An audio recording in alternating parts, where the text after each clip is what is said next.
The snow came early that year, dry and sharp, covering the outpost forests in a skin of silence.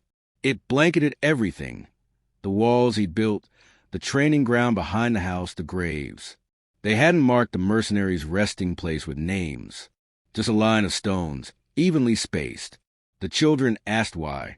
He told them, because even enemies are a lesson. The widow didn't correct him.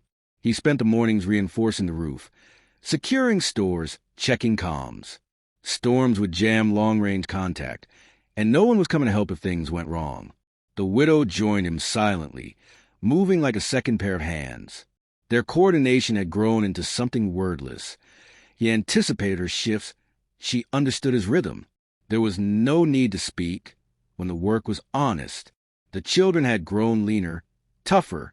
The eldest no longer hesitated when drawing a blade. The youngest could track prints through fresh snow. One night, while reviewing drills, the middle child said, "I had a dream that you died and we kept fighting anyway." He nodded. That's how it should be. The village remained distant, wary. Some elders avoided the path leading to the widow's home. Others sent quiet messengers, requests for aid, questions about defense, medical supplies, advice. He answered each without pride, without conditions. Not as a leader, not as a savior. Just a man trying to make himself useful.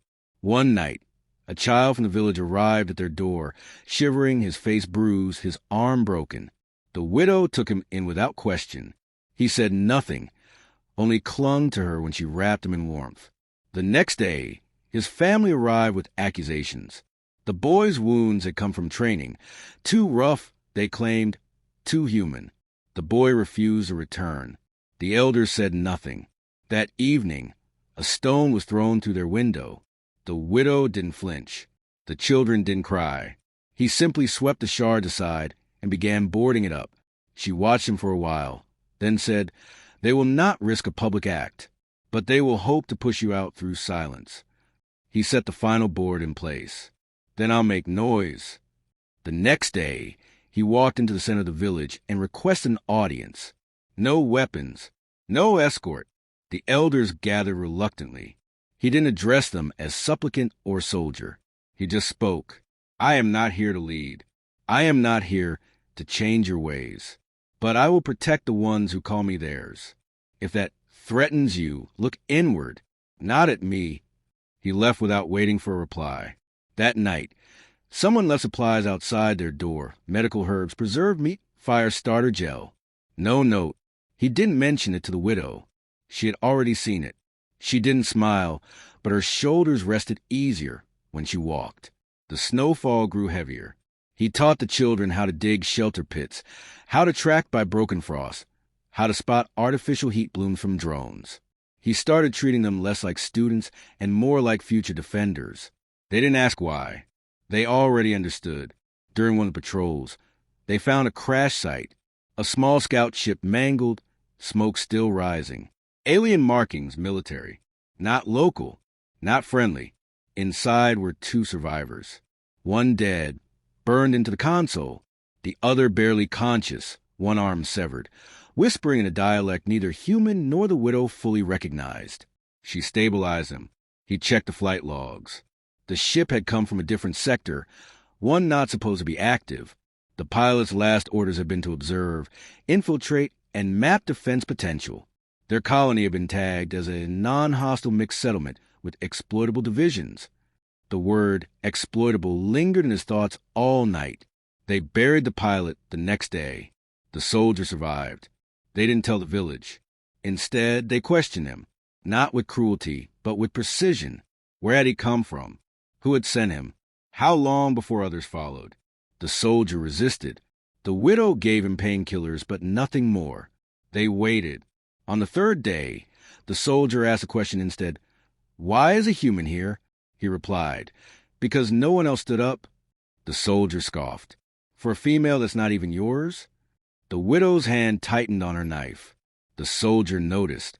"I see," the soldier said. "Then you'll die for them." "No," he said. "I'll kill for them." Again. That night, the soldier tried to escape. He didn't make it far. When the children found the body, none of them cried. The eldest simply dragged him back and asked where to bury him. The youngest suggested near the crash site, so others know this is how far they'll get. He approved. They burned the wreckage, buried the black box under the training ground, not out of fear, but strategy. Anyone looking for the pilot would find nothing but snow and silence. The next week passed with tight routines. Weapon drills, snow fortification, short, sharp laughter from children who no longer feared shadows. One night, while repairing a solar relay, the widow handed him a folded cloth. Inside was a woven mark, a family crest, her family's. She didn't speak when she gave it to him. He didn't speak when he folded it and tucked it into his belt. Later, when the youngest child woke screaming from a nightmare, he was the one they ran to. The widow watched silently from the doorway, arms crossed, eyes unreadable. He held the child until sleep returned, then rose. The widow said nothing, but she didn't return to her own room that night. They stood by the window together, watching the snow fall, and when she leaned against him, wordless and steady, he understood the weight of what had changed. Not a romance, not comfort, a choice. They were no longer two strangers surviving under the same roof. They were something else now, and whatever was coming, they'd face it together. The thaw came with warnings. Snow melted too quickly. Floods carved new channels through the woods, and tracks that had been easy to mask in snow now left muddy scars. The scouts from nearby regions returned with new reports. Vessels had been seen in orbit, unmarked, silent, watching. Too high for confrontation, too low to ignore. Whoever was probing the system wasn't broadcasting, and that meant only one thing: preparation. He adjusted the defense grids again, adding fail-safes. The children assisted, moving with discipline that hadn't existed a few months ago. They were no longer playing soldier. They were defenders now, eyes scanning with purpose, voices steady under pressure. The widow had taken them on deeper hunts. They no longer hesitated to kill when threatened. Hesitation, after all, had a cost. The village was changing too. Slowly, reluctantly. He saw it in the way the council no longer pretended his presence was temporary. They didn't speak approval, but they sent messages, requests for his help with patrol routes, energy shortages, and training methods. He responded without flair. He wasn't here to be a hero. He was here to make sure this place didn't get erased. The widow had begun writing again, notes, records, logs. She said it was for the future, for the children, for whoever might survive. He didn't ask if she expected not to. Neither of them dealt in hopeful illusions anymore. One afternoon, a probe dropped into the valley. Not a government model. It was cloaked, armed, and when they pulled its black box data, it had been running facial recognition sweeps. On him, on her, on the children. It didn't transmit back. He'd seen to that. They burned it in silence. The widow's jaw was locked as she watched the flames. They're not scouting anymore. They're targeting. He nodded. They're building a file. That night, the council convened and demanded answers. Where had the probe come from? Why had it scanned the widow and her kin? Was the human the reason they were marked? Some accused him outright of leading danger here. The widow stood beside him and raised her voice, louder than any elder. This danger was always coming. You were simply too blind to see it. One of the elders spat. And what do you propose we do? Join him? Follow a human into war? The widow didn't blink.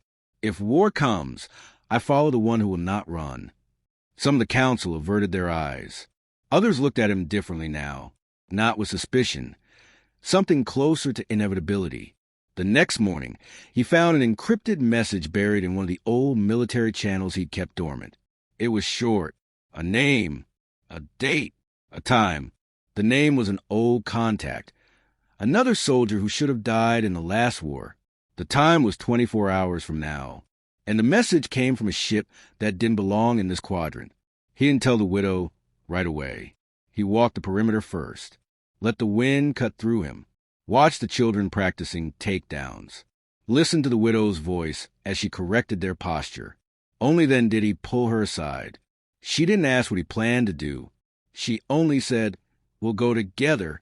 They left the children with the oldest, fully armed and instructed to respond to any breach with full force. The walk to the contact point was long, but quiet. The forest was thinning with the melt, leaving behind bones of trees and the carcass of a world half recovered from past wars. The ship was small, inactive, hidden beneath camouflage netting and terrain distortion. He recognized a model, a ghost ship from a faction that had technically been dismantled. Inside, the soldier was waiting, scarred, gray-eyed. The handshake was brief. "I told you never to get domesticated," the man said with a half-smile. He didn't return it. "I told you I'd outlive you." The smile faded. "They're coming." Not a scouting party. Not mercenaries. A fleet. How many? Enough to flatten this entire side of the planet in under a day. Why? Because someone up high thinks your little sanctuary is a threat. Too many ex-soldiers hiding in colonies. Too many alliances forming. They want to erase the pattern. The widow stepped forward. When? The man hesitated. 3 days. He handed over a drive. Maps. Schedules. Fleet composition. "You have time to evacuate." "I'm not evacuating." The soldier looked between them. "Then you'll die." He replied calmly. "Then we die fighting." The man didn't argue. He only said, "If you hold the valley, even for a few hours, it'll be a beacon. Others will rally. But it won't save you." He took the drive. "Doesn't have to." They left before dark. Said nothing on the walk back.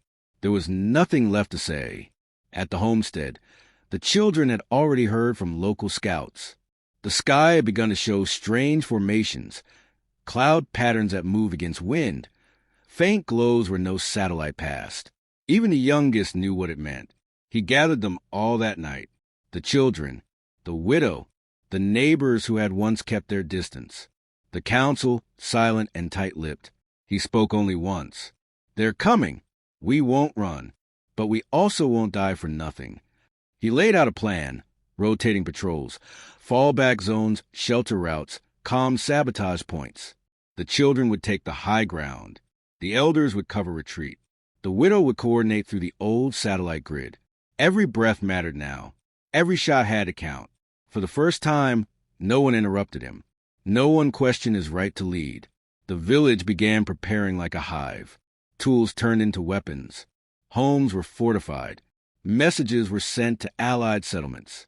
Some would answer. Most would not. But hope was irrelevant now. That night, the widow came to him in full armor. Not ceremonial. Functional. Scarred. Real. She placed her hand on his chest. "If they take me, you keep them safe." He answered, "If they take me, kill them all." She didn't laugh. The next morning, the first warning signal triggered. They were no longer waiting. They were at war.